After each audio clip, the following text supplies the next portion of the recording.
First, let me begin by thanking the governor for helping us sponsor this event, along with Secretary Fornash and Barry and the Chamber and the whole planning committee that put this on. It is very well timed and very well needed.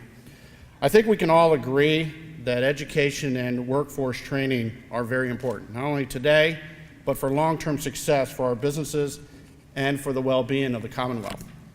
As we all know, CNBC ranked the best states for business in June, and Virginia came out on top. In fact, it was the third time in 5 years Virginia has won that honor. That's the headline. The fine print tells us a little bit of a different story. It said, and I quote, "Not all is rosy in Virginia. Virginia lost some ground in the workforce category, dropping 3 places to number 12. But that was mainly because an improving unemployment rate is shrinking the pool of available workers." So we're 12th out of 50 in the workplace category. Not bad, still in the top quartile. But look at CNBC's logic. Our workforce ranking dropped because our unemployment rate is improving. Now, does that make sense to you? Let me tell you a little secret about what's really going on there. There are jobs available in Virginia. Our population just doesn't have the needed skills to fill them all. It's more than just a problem. 4 years ago, when I spoke at the Chamber's conference on economic leadership, I referred to it as the war on talent. Today, I'll update you on the war, and hopefully I'll convince you that it's time to join the fight if you haven't already. First, let me put this war in context from the perspective of my company, Huntington Ingalls Industry. HII, which spun off from Northrop Grumman Corporation in March, owns 3 shipyards. Everyone knows the Newport shipyard here in Virginia. We have Ingalls Shipyard in Mississippi and the Avondale Shipyard in Louisiana, along with a small shipyard out in San Diego, California. We build and maintain ships for the U.S. Navy and Coast Guard, and thanks to the Navy's 30-year shipbuilding plan, we can, with some level of confidence, forecast our work, and therefore our workforce needs for decades to come. This ability to forecast our business so far in the future is indeed very rare, but it does provide us with the unique ability to see workforce challenges that most businesses cannot. Today, we have nearly 38,000 employees, and we are the largest employer in both Mississippi and Louisiana, and the largest industrial employer in Virginia. Due to natural attrition and anticipated retirements of our aging workforce, we need to hire more than 10,000 people in the next 5 years at Newport News alone. And I got to hire another 10,000 people at Ingalls in the next 3 years.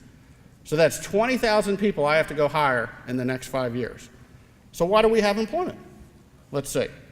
Is HII going to hire the 21-year-old who just graduated from college with a degree in French literature? We might, but it's extremely hard to find jobs for this kind of graduate. Are we going to hire a foreign national who graduated at the top of her class with an engineering degree? Unfortunately, we can't here at Newport News due to the nature of our classified nuclear work. In fact, all Newport News shipbuilding employees have to be U.S. citizens. Well, what about the 26-year-old with an accounting degree with a few years of professional experience?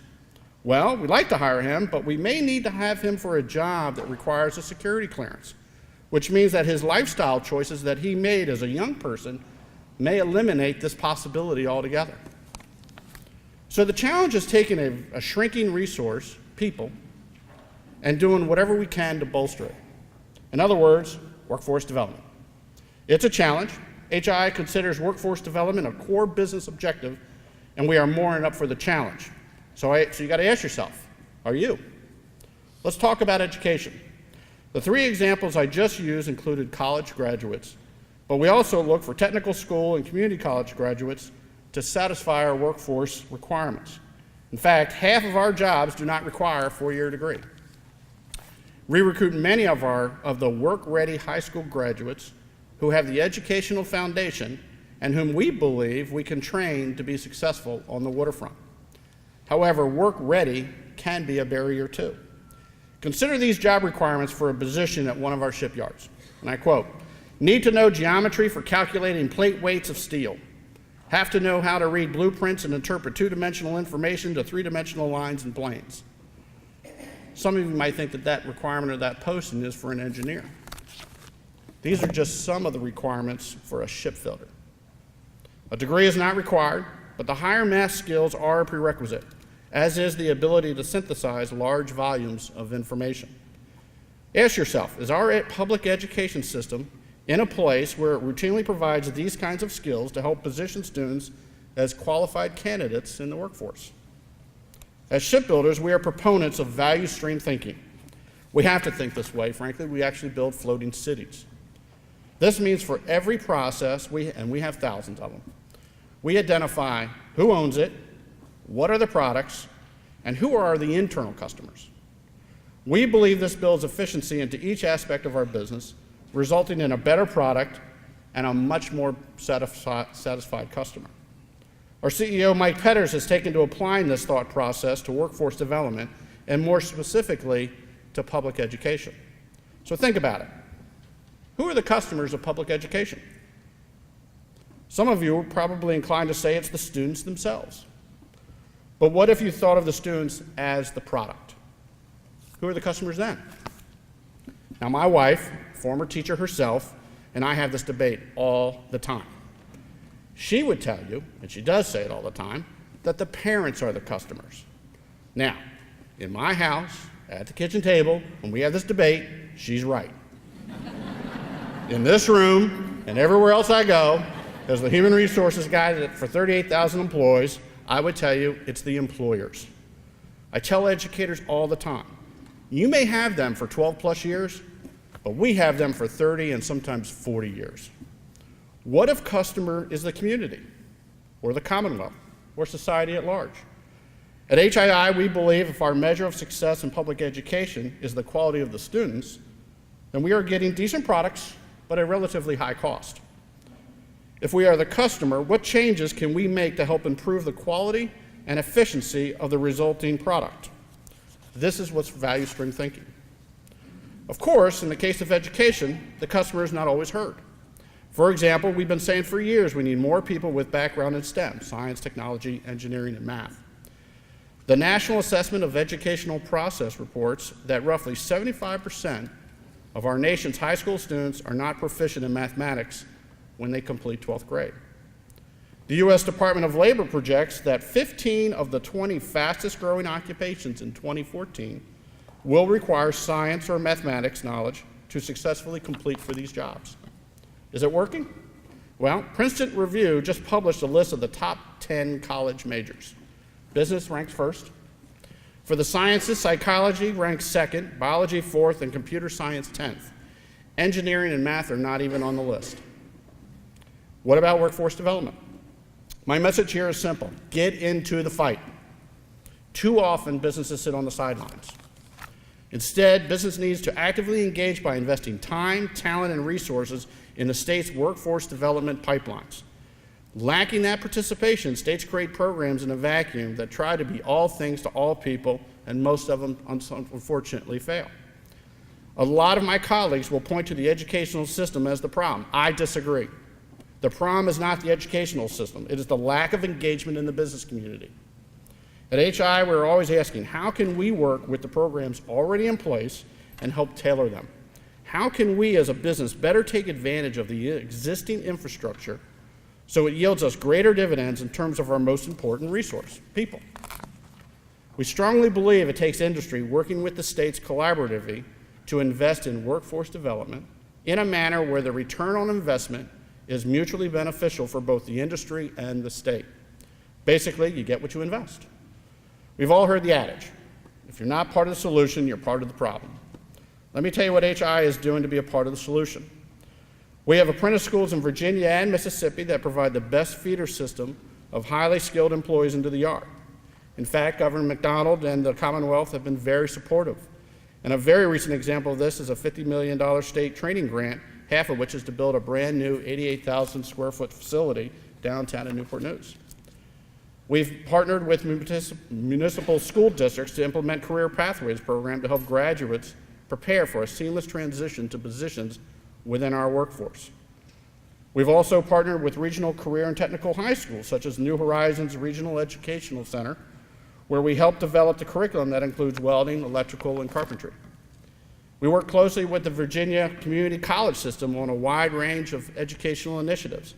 Specifically, we developed a state-of-the-art manufacturing curriculum for Thomas Nelson Community College, so when students learn to weld or do other craft as part of their training, they are learning it the way that we do it in the shipyard. We also have senior level leaders actively involved in both Virginia and Mississippi workforce development efforts throughout the states.